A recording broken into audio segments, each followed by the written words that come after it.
Hi అండి, అందరు ఎలా ఉన్నారు? బాగున్నారా? సండే వచ్చిందంటే ముక్క కక్కలేంది ముద్ద దిగదు కదా. సండే స్పెషల్ మా ఇంట్లో బగారా రైస్, మటన్ కర్రీ.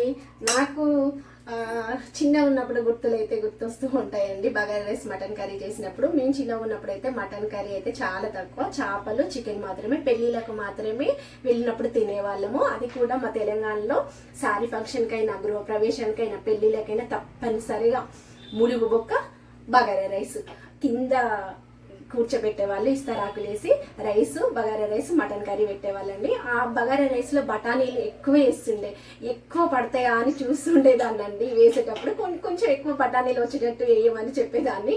ముందుగా కర్రీ వేయక ముందుకే బఠానీలు, అన్నంలో ఉన్న బఠానీలు వేసుకొని తినేదాన్ని. మా అమ్మ ప్లేట్లో ఉన్న కూడా మా అమ్మ ప్లేట్లో ఉన్న బఠానీలు కూడా తినేదాన్ని. మీరు కూడా ఇలా చేశారా? మా తెలంగాణలో అయితే పెళ్ళిళ్ళకు, ఫంక్షన్లకు అయితే bagara rice, mutton curry famous అండి. మరి మీ దాంట్లో, మీ సైడు ఎలా చేస్తారో కామెంట్ బాక్స్లో కామెంట్ చేయడం మాత్రం మర్చిపోవద్దు.